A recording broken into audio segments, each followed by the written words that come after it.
They say the mirror forgets nothing, but the canvas remembers too much. We spend our lives begging the sun to stand still, praying for the golden hour to freeze like a fly trapped in amber. But have you ever wondered what happens to the seconds you refuse to live? They do not vanish into the ether. They gather. They wait in the shadows. And sometimes, if the desire is desperate enough, they find a face to wear. Deep in the valley, where the fog clings to the cedar trees like a second skin, there stands a house that the maps have long chosen to ignore. The wood of its walls is black with rain and centuries, smelling of wet earth, crushed pine needles, and the faint metallic tang of old storms. The wind here does not simply blow, it sighs, threading through the gaps in the window frames, carrying the scent of drying herbs and oil paint. It is a place where the dust motes dance in shafts of pale, spectral light, not falling, but floating, suspended in a silence so heavy it hums against your chest, a silence that feels like it is listening to your very heartbeat. The legend is whispered only when the fire burns low and the shadows stretch across the floorboards. It speaks of a young soul who feared the turning of the seasons, a beauty who looked at the falling leaves not with wonder, but with a terror cold as ice. He saw the first line upon his brow not as a mark of wisdom, but as a crack in a perfect vase. And so he sought the artist of the hollows, a painter who did not use common pigments, but ground lapis lazuli for the night sky and crushed pearls for the tears of saints. The young man sat perfectly still in the atelier, where the air was thick with the smell of turpentine and magic, his beauty sharp and cold as a winter morning, demanding that his image remain eternal, untouched by the rot of time. The artist agreed, his eyes sad and ancient as the roots of the mountain. He painted not just the skin, but the vanity beneath it. He mixed the oils with the water of a stagnant pool, capturing the stillness that the young man so craved. Years flowed like water over river stones, smooth and indifferent. The world outside the manor turned in its great, inevitable cycle. Saplings became giants, and giants fell to moss and beetles. The village children grew old, their backs bending like willow branches, their hair turning to silver and snow.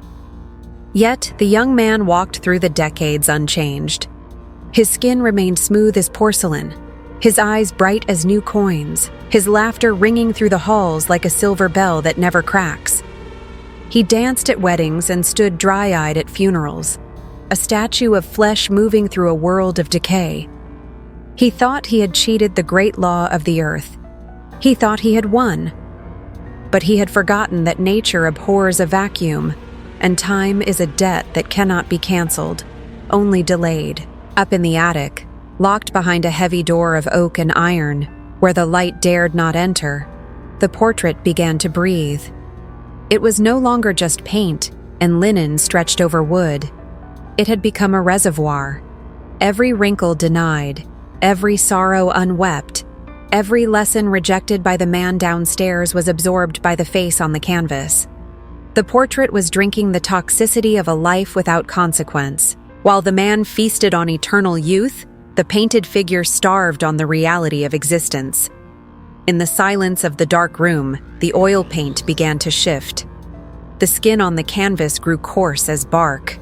The painted eyes dimmed, losing their spark, clouding over with the milky haze of a blind seer.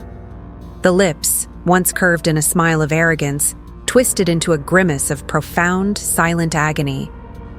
The connection between the soul and the image is a thread that can stretch, but never break. One night, when the moon hung low and heavy like a bruised fruit in the violet sky, the silence of the house was broken, not by a scream, but by a sound far more terrifying. A soft, wet weeping coming from the attic. Drawn by a tether he could not cut, the eternal youth climbed the stairs. The wood creaked under his boots, a sound like bones snapping. The air grew cold, smelling of decay and stagnant water, the scent of a swamp hidden indoors. He turned the key. The door groaned open.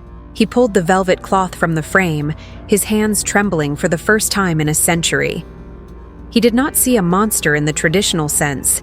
He saw a landscape of ruin. The face on the canvas was not just old, it was ancient, eroded like a canyon by the winds of time he had refused to feel. The skin was a map of dry riverbeds. The eyes were deep, dark pools of regret, weeping thick, black tears of oil that dripped onto the floor with a slow, rhythmic tap. Tap. Tap. It was a portrait of a soul that had rotted because it was never allowed to ripen. The man looked at the canvas and felt the crushing weight of 100 winters hit him in a single heartbeat. He realized then that beauty is not a stone that resists the stream, but a flower that blooms and fades, precious precisely because it does not last. To refuse to age is to refuse to participate in the sacred dance of the universe. The portrait remains there still, they say, hidden in the dark, aging for a ghost that wanders the woods, beautiful and hollow, forever young and forever empty. The wind still sighs through the cracks of the old house, whispering the truth to anyone brave enough to listen, that the lines on our faces are not flaws, but the handwriting of nature, signing its masterpiece. And when we try to erase the signature, we destroy the art.